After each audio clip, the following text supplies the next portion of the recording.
Bonjour à tous, je suis Aurore Tidgat du support Distribelux. Je suis ravie de vous retrouver aujourd'hui pour ce nouveau webinar qui aura pour sujet ArcGIS Online. On va voir durant ce webinar comment effectuer des cartes et des analyses grâce à ArcGIS Online. N'hésitez pas à poser vos questions dans le chat durant le webinar, on y répondra soit pendant, soit à la fin du webinar. Alors, voici un aperçu des sujets que nous allons aborder lors du webinar d'aujourd'hui. Tout d'abord, un bref aperçu d'ArcGIS Online et de sa place au sein de la plateforme ArcGIS. Nous allons ensuite voir brièvement la différence entre les deux visionneuses de cartes actuellement disponibles dans ArcGIS Online. Par la suite, nous passerons en revue le processus de création d'une carte dans ArcGIS Online, du début à la fin. Et finalement, je présenterai une petite démo qui nous permettra d'appliquer la théorie vers la pratique. À la fin du webinar, je vous partagerai quelques liens intéressants et nous aborderons évidemment la session de questions-réponses. La plateforme ArcGIS se compose de nombreux aspects. Nous ne parlons plus seulement d'ArcMap ou d'ArcGIS Pro, qui sont des logiciels de type bureau, mais on va également parler de nombreuses applications. Certaines ont été développées à des fins différentes, à des fins type aller sur le terrain, ou d'autres sont de type plus desktop, c'est-à-dire rester au bureau. Il existe également l'API par exemple, qui permet de faire une personnalisation beaucoup plus poussée d'applications. Et enfin, on a les ArcGIS Online et ArcGIS Enterprise qui sont centralisés dans cette plateforme ArcGIS. Alors, le but d'ArcGIS Online et d'ArcGIS Enterprise, c'est d'héberger des données ou des outils, mais elles permettent également de gérer des licences. La différence entre les deux, c'est simplement que ArcGIS Online est une solution type cloud, tandis que ArcGIS Enterprise est une solution qui va être installée localement sur un serveur. C'est une solution sur site. Aujourd'hui, on va se concentrer uniquement sur ArcGIS Online et on va voir comment est-ce qu'on peut créer des cartes et effectuer des analyses grâce à cet élément de la plateforme ArcGIS. Alors pour commencer, on va voir ici une petite capture d'écran qui présente en fait notre ArcGIS Online de notre plateforme de formation, donc Training Esri-Belux. Si vous souhaitez vous connecter pour la première fois, vous pourrez vous rendre sur www.arcgis.com. Lorsque vous arrivez sur cette page, il va vous être demandé de vous connecter. Vous allez arriver sur cette fenêtre qui va vous demander vos identifiants. Vous allez pouvoir rentrer vos informations d'identification et ça va vous diriger vers votre plateforme ArcGIS Online. Ici, on arrive sur notre plateforme. Vous pouvez voir que sur la capture d'écran, qu'on a toute une série d'onglets. Chaque onglet, évidemment, a sa spécificité. Les plus importants et les plus couramment utilisés sont Content, contenu, où vous allez pouvoir héberger toutes vos données et vos outils.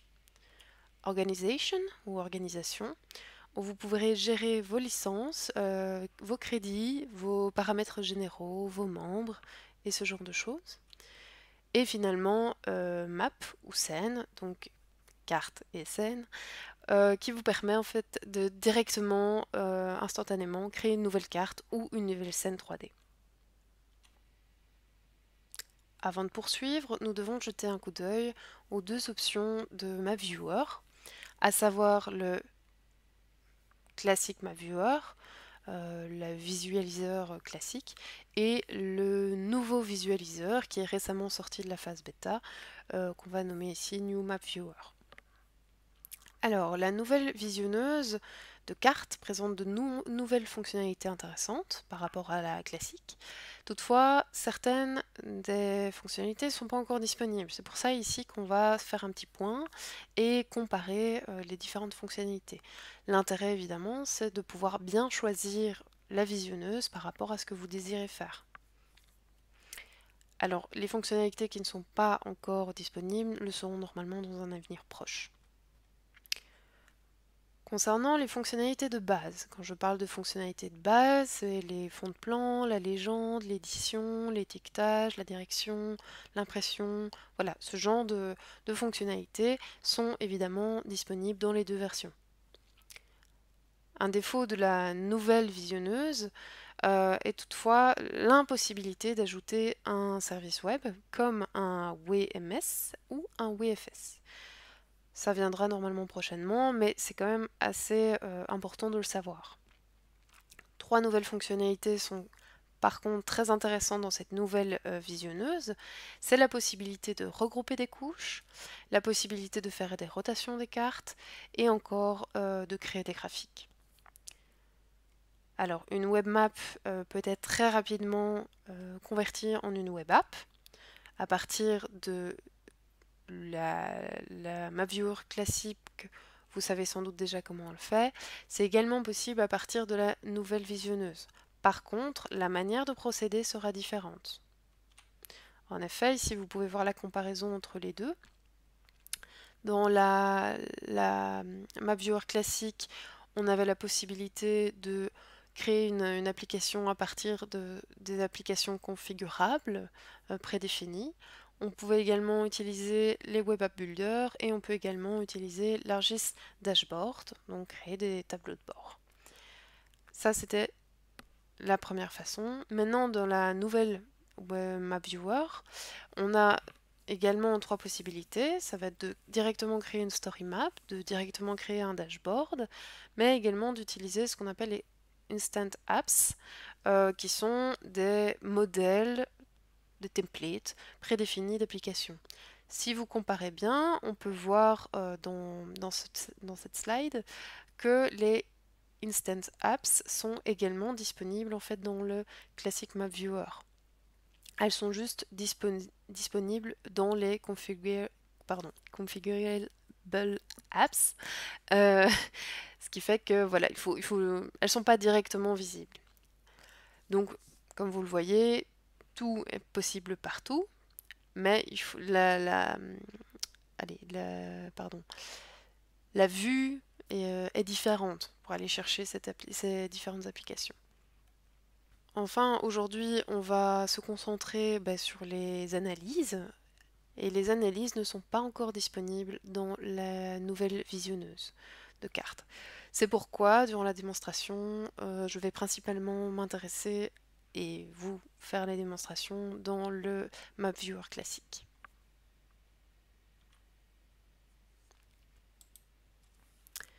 Pour créer une carte et effectuer des analyses, nous devons passer par un certain nombre d'étapes. Nous allons d'abord ouvrir une nouvelle carte, ça c'est la première étape.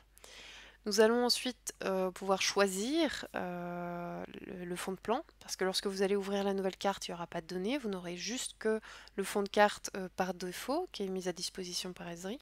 Mais vous pouvez bien sûr personnaliser ce fond de plan, soit choisir un autre fond de plan d'Esri, soit choisir vos cartes de base qui ont été personnalisées, que vous avez ajoutées à votre compte ArcGIS Online. Ensuite, vous pouvez ajouter vos propres données et personnaliser votre carte à votre guise. Vous pouvez choisir d'effectuer des analyses, si vous le désirez, dans cette carte pour obtenir un petit aperçu des différentes informations qui vous sont nécessaires. Et enfin, vous pouvez partager la carte et les différents résultats des analyses avec vos collègues ou avec le grand public. Ou évidemment, la garder pour vous, c'est tout à fait possible. Avant de passer à la démonstration, je vais juste faire un petit rappel, un petit mot sur la collecte et la gestion des données SIG dans ArcGIS Online. Ça paraît quand même assez intéressant. Voici, donc il existe 2 façons de collecter des données dans ArcGIS Online pour construire une carte. Soit vous allez commencer par ArcGIS Pro, donc des logiciels du type desktop, dans lequel vous allez préparer vos données, et puis vous allez pouvoir les publier directement sur ArcGIS Online. Ça, c'est une première possibilité. Vous allez les publier sous forme de WebMap ou WebLayer. L'autre type, deuxième manière de faire, c'est directement depuis ArcGIS Online. Soit vous pouvez créer vos données directement dans ArcGIS Online. À ce moment-là, vous allez créer des feature layers ou des tile layers, ou vous pouvez ajouter des éléments, donc des données, SIG, fichiers de forme, ce genre de choses, mais sous forme de zip, de CSV, il y en a bien d'autres qui sont disponibles.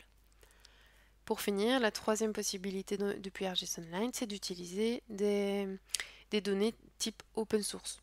Alors, à ce moment-là, les données type open source, vous allez pouvoir choisir de retrouver des données sous forme de web services, comme les Webmap Services, WMS, ou les WFS. Vous avez également la possibilité d'aller chercher des données dans le Living Atlas, ou encore d'aller dans en fait, les données publiques mises à disposition de ArcGIS Online. Nous allons maintenant passer à la démo, où je vais vous montrer le procédé étape par étape pour concevoir une carte. Pour cela, j'ai déjà créé une carte autour des nuisances sonores. Ce sera son thème. La plupart des données proviennent de services publics, comme Mercator par exemple, où j'ai été prendre les nuisances sonores autour des routes et des chemins de fer, mais également des informations sur les différentes adresses, vous le verrez. J'ai également ajouté d'autres données, comme évidemment les routes et les chemins de fer, qu'on va pouvoir mettre en parallèle, mais aussi les rivières ou les municipalités.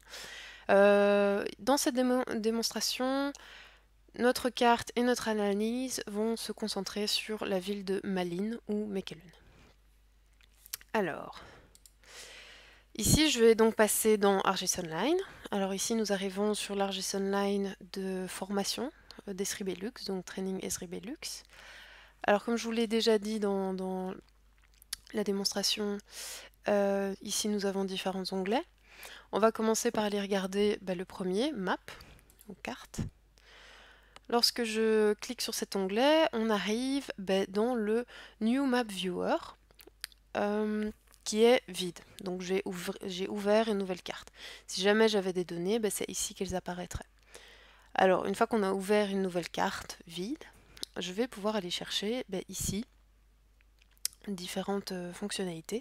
On va commencer par les base maps. Alors ici les base maps, vous voyez que par défaut il y a la base map light gray canvas qui est choisie. Je peux également aller en choisir d'autres. Il y en a toute une série qui proviennent d'Esri, qui sont des standards. Mais on peut également customiser, ajouter nos propres base maps, comme par exemple ici si je prends le GRB gris, qui est donc les différentes communes de la Flandre, je peux tout à fait l'ajouter. À ce moment-là, il faut juste configurer en fait une web map et la rajouter dans les base maps pour y avoir accès dans n'importe quelle autre carte. Voilà. Alors, si maintenant on voit que dans nos couches, on n'a pas de données, on va pouvoir aller en rajouter.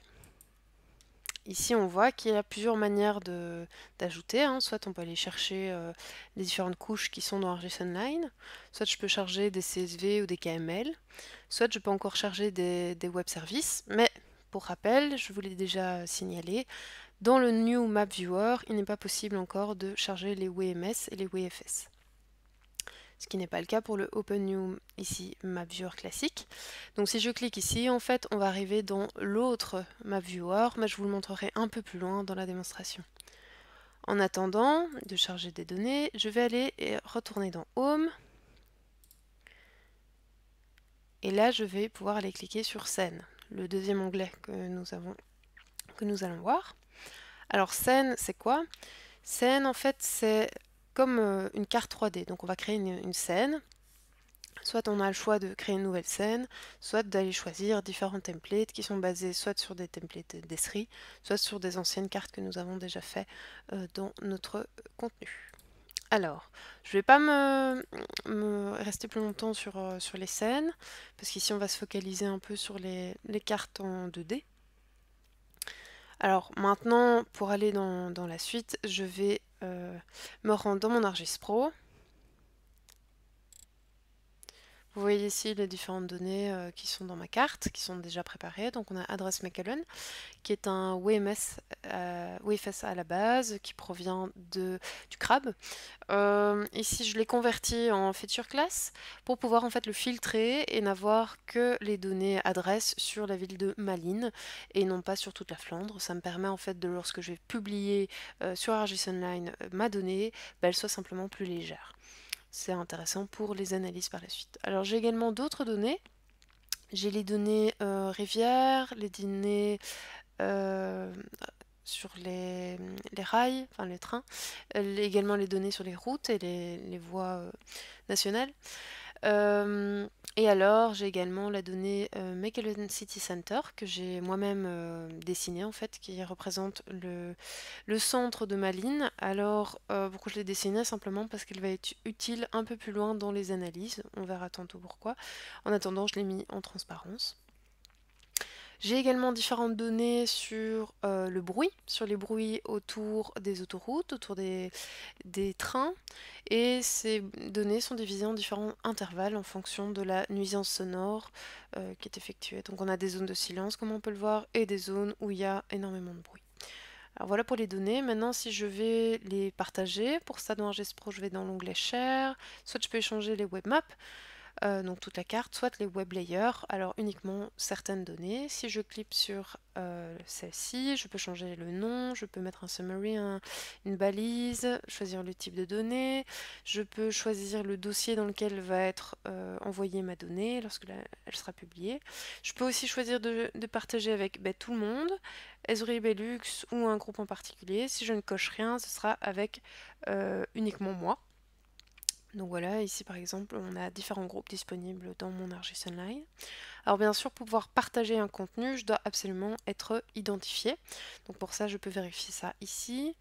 Et si je clique, voilà, on peut choisir de gérer les portails. Donc ça nous permet de nous connecter soit via un ArcGIS Enterprise ou un autre compte d'ArcGIS Online si on se connecte ou déconnecte.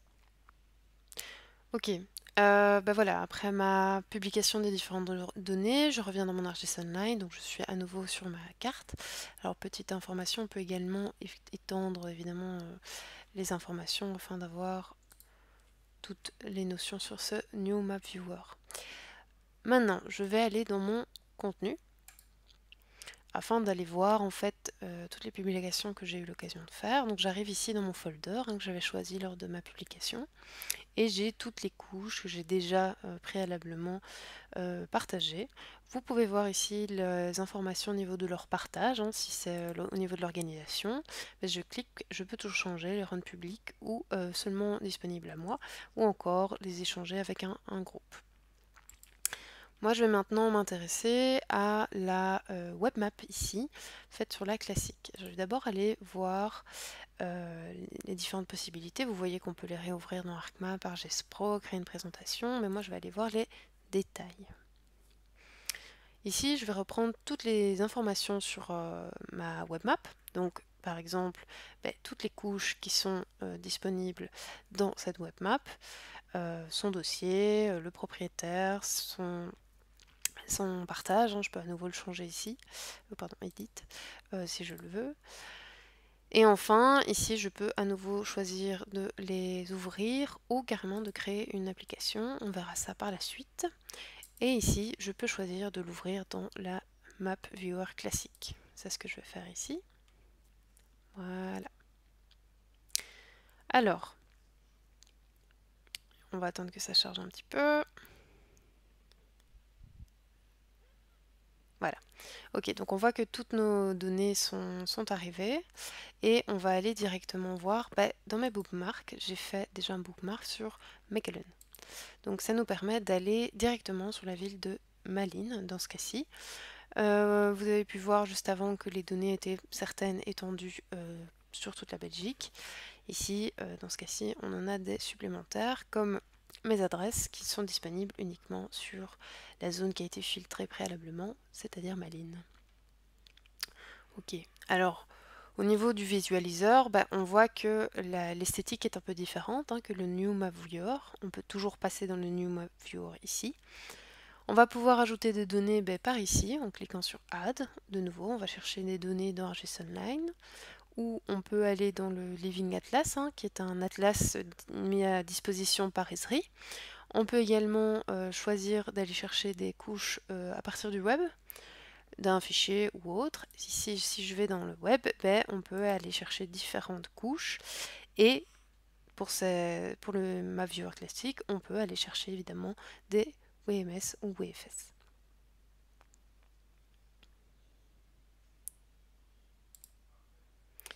C'est ce que je vais aller faire ici. Je vais aller chercher mon WMS. Alors ici, moi, j'ai décidé d'aller chercher en fait un WMS ici qui est disponible sur les données Mercator. Vous voyez que ici nous sommes donc sur les sites publics flamands qui se concentrent sur la santé-sécurité. Je vais prendre par exemple ici le WMS concernant les données de la qualité de l'air. Donc je vais le copier. Hop. Et puis je vais retourner dans mon ArcGIS Online. Voilà. Ici je suis donc bien un WMS. Je vais le coller. Hop.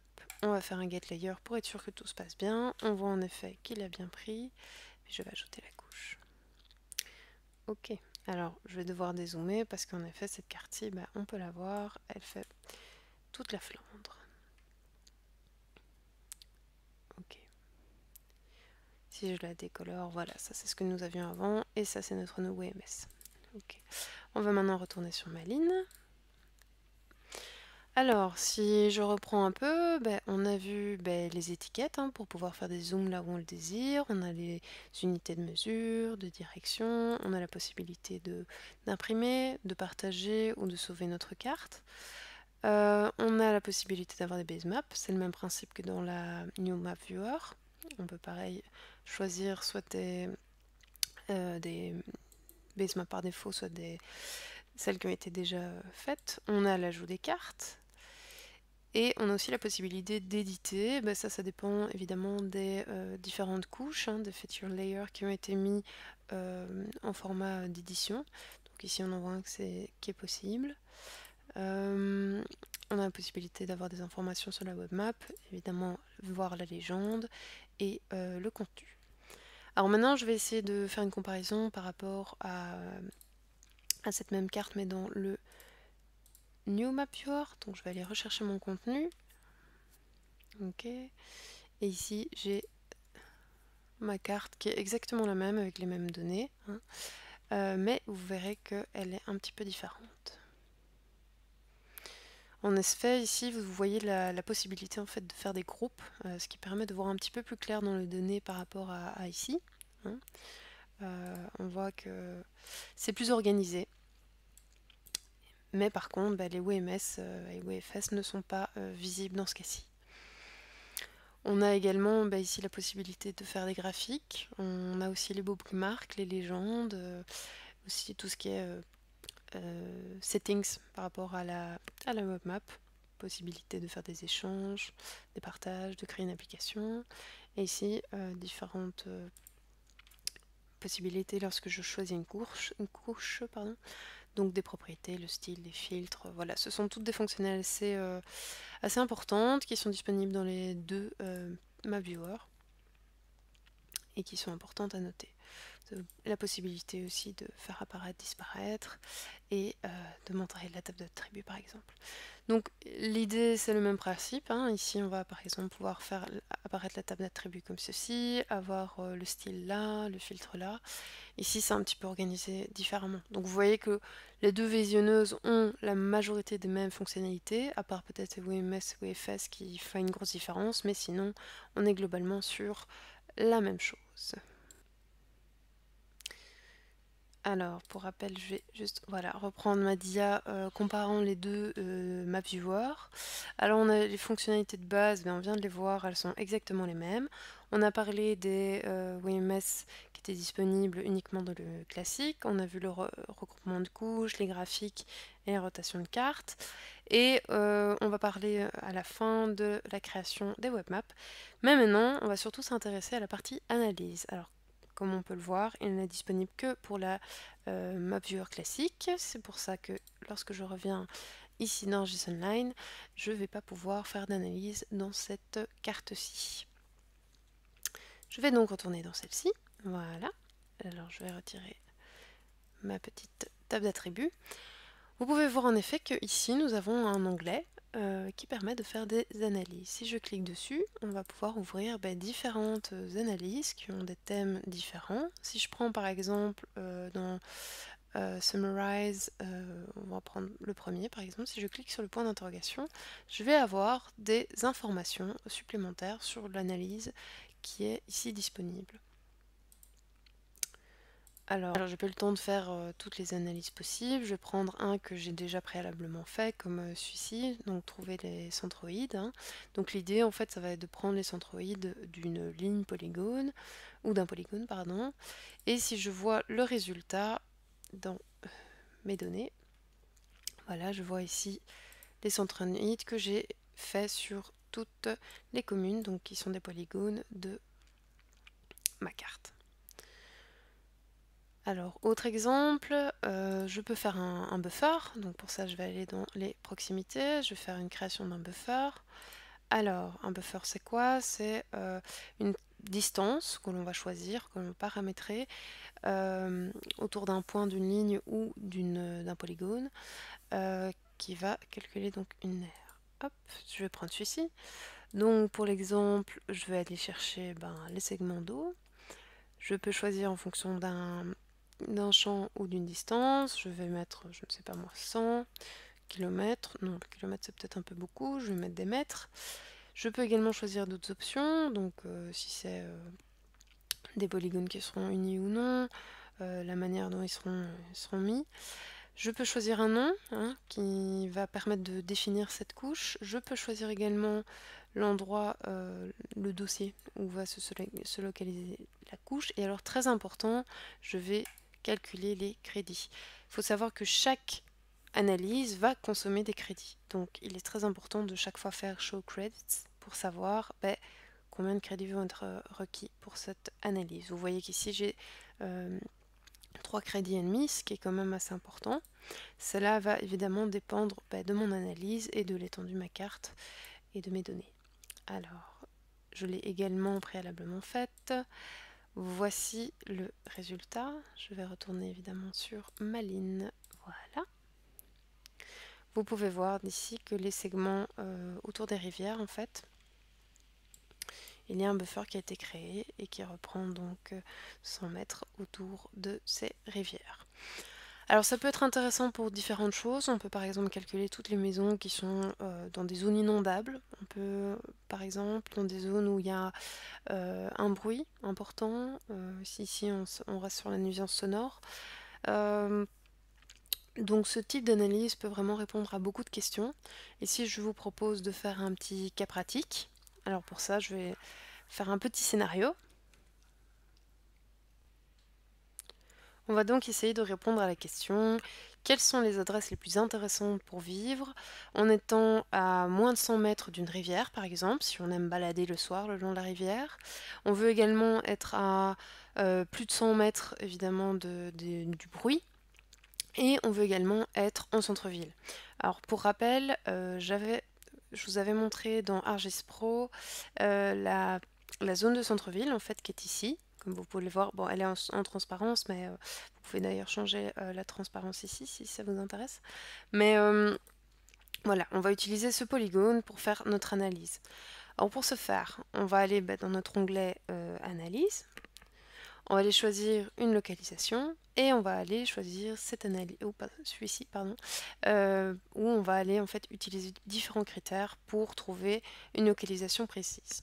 Hop. Alors si j'ouvre, vous voyez qu'elle se base sur une expression. Je vais donc ajouter une expression. Ma première expression, ça va être d'utiliser les adresses qui sont disponibles pour la ville de Malines. Je peux choisir différentes types d'analyse. Moi, je vais essayer de commencer par complètement dedans, complètement dans la ville de Mechelen. Voilà, ici mon polygone. J'ajoute. Je peux ajouter une autre expression qui va donc être de nouveau mes adresses. je vais être également complètement dans le buffer que je viens de créer ici, donc qui comprend la zone tampon autour des rivières. Je vais ensuite refaire encore une autre expression en reprenant mes adresses, mais là par contre je ne veux pas être à une distance de 100 mètres, voilà, de mes pollutions, donc les pollutions sonores. Je vais d'abord commencer par les routes et ensuite je vais ajouter la même chose mais par rapport aux autoroutes. Donc hop, voilà. On a donc 4 expressions ici qui répondent à ma question. On peut également, si on veut, changer et en ou en fonction de l'analyse qu'on veut faire. On peut ajouter un nom. Oups.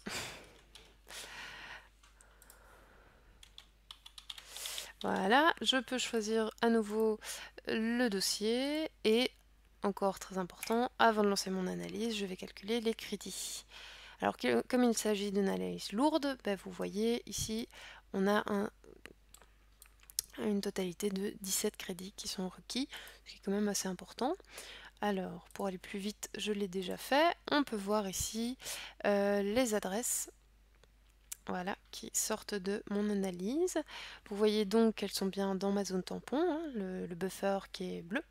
On est bien dans des points adresses qui sont à une distance, ici on le voit, de 100 mètres par rapport à mon bruit au niveau des routes et au niveau du train. Donc voici pour une idée d'analyse que l'on peut faire. Il y en a bien évidemment beaucoup d'autres. Vous pouvez, si ça vous intéresse, regarder un peu ici. Vous avez chaque fois le détail, donc c'est vraiment intéressant, c'est vraiment chouette. Ça vous permet d'aller un peu plus loin. Alors bien évidemment, on n'a pas autant d'analyses que dans ArcGIS Pro, mais quand même, il y en a un certain nombre et des très intéressantes. Alors dernière chose que je peux vous montrer, c'est une analyse que j'ai également préparée à l'avance. Voilà, ce sont l'analyse des points chauds que j'ai fait par rapport aux différentes adresses, hein, fichiers adresses. Donc comme vous pouvez le voir, l'endroit où il y a le plus de points chauds, c'est bien évidemment le centre-ville, hein, de Malines, et les zones où il y en a un peu moins, donc en bleu, ce sont les zones où il y a moins d'habitations. Voilà.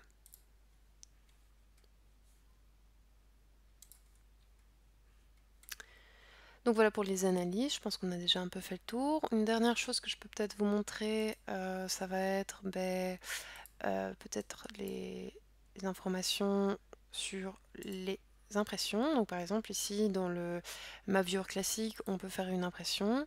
Et il va directement, voilà, sortir un print. Bon, il faut le temps qu'il charge.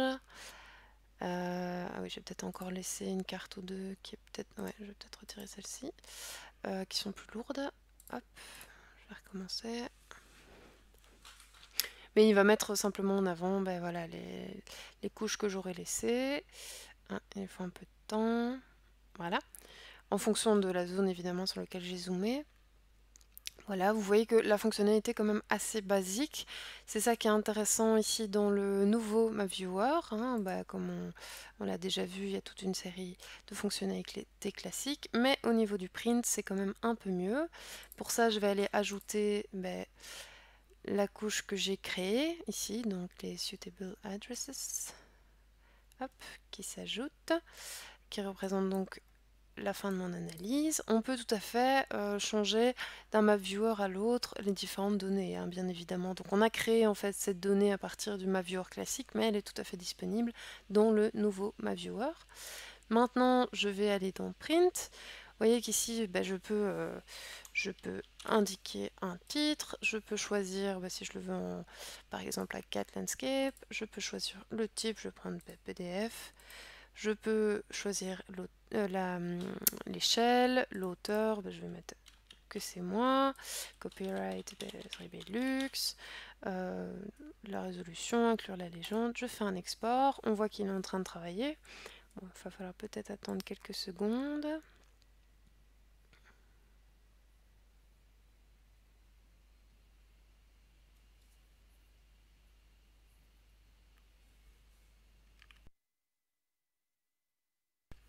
Ah, voilà, il est arrivé. Maintenant, si je clique dessus, il va s'ouvrir sous format PDF. Voilà, on a une bien plus jolie carte, enfin, à mon goût en tout cas, avec plus de possibilités. Et on peut tout à fait la recommencer si elle ne nous convient pas et la télécharger. Voilà pour les différentes analyses, mises en page de ces deux map viewers. Maintenant, on va s'occuper en fait de la dernière partie qu'on n'a pas vue. Donc on a créé des cartes, on a effectué des analyses. Maintenant, on va pouvoir également créer des applications. Pour créer les applications dans le nouveau Map Viewer, on peut simplement aller ici Create App. Et là, en fait, on va avoir les trois applications prédéfinies qu'il est possible de faire, donc les Story Maps, les dashboards et les Instant Maps. Alors lorsque je clique sur Instant Map, on va directement avoir des modèles prédéfinis. On peut les prévisualiser ou les choisir en fonction évidemment de notre carte derrière, comme vous pouvez le voir. On va peut-être faire un preview.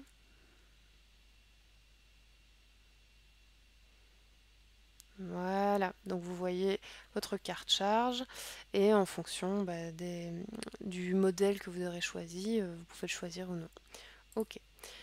Si maintenant je veux, donc ça c'était pour le nouveau Map Viewer, si maintenant je veux le faire à partir de mon Map Viewer classique, mais en fait on ne peut pas le faire directement par ici. On est obligé de retourner dans notre contenu. Voilà. Et ici on peut, en retournant dans les détails, créer une application. Voilà, ici. On va avoir le choix entre, de nouveau, les story maps ou les dashboards, mais on peut utiliser également les web app builder pour créer une application ou les applications configurables, qui sont un peu différentes, reprennent aussi. Si je clique, on va reprendre aussi les instant apps, comme dans le new map viewer, mais il y en aura toute une série d'autres. Alors, dernière chose dont je peux parler, on a vu les onglets Maps, Scène, on a vu le contenu, les groupes, c'est le même principe. On va réunir du contenu en fonction de groupes de personnes, groupes d'utilisateurs. Ce qui est important à savoir lorsqu'on fait des cartes et des analyses, ce sont les crédits. Alors pour ça, je vais dans Organisation, la vue d'ensemble, j'ai toutes les informations sur les licences, mes membres, mais j'ai surtout les informations sur les crédits. Donc on peut voir, voilà, tous les détails sur les crédits, c'est-à-dire on peut choisir les dates de début ou de fin de notre analyse, on peut rafraîchir et on va voir sur cette date combien de crédits ont été consommés et par quel type d'analyse. Donc dans notre cas ici, on voit que les crédits de notre compte sont principalement utilisés par du stockage de données. Lorsqu'on est dans du bleu, en fait c'est les analyses et ça on en a un peu moins chez nous. C'est du contenu souscrit ou de la publication de contenu. Si maintenant je clique ici, je peux avoir plus de détails sur le type de contenu qui est stocké et sur le poids de chacun. Donc ici on voit que chez nous, il y a principalement des features qui coûtent cher, en tout cas qui prennent de la place. Si je reclique à nouveau ici, je peux encore descendre plus dans le détail de l'analyse. Je peux aller voir les détails dans le data store ou voilà, ici on voit qu'on a également des attachments qui peuvent peser un peu lourd. On peut voir les détails, cela permet d'avoir toutes des informations sur les données mêmes, donc le nom des couches qui sont lourdes, leur taille, et on peut aller télécharger ça dans un fichier Excel afin de pouvoir faire une analyse supplémentaire et pouvoir aller par exemple voir le propriétaire pour qu'il puisse éliminer les couches si elles sont trop lourdes. Voilà concernant les crédits. Si vous avez n'importe quelle question, petite chose aussi, vous pouvez également faire des rapports. Donc c'est en fait faire la même analyse ici, mais sur un rapport qui pourra être directement obtenu séparément via un fichier Excel. Si vous avez de la moindre question, n'hésitez pas à la mettre dans le chat, on y répondra évidemment à la fin de ce webinaire. Ou si vous avez encore d'autres questions plus précises, vous pouvez toujours contacter le support d'Esribilux pour répondre à des questions concernant les crédits. Nous revoilà dans le diaporama. Alors, j'aimerais vous proposer maintenant quelques liens assez intéressants par rapport à cette présentation.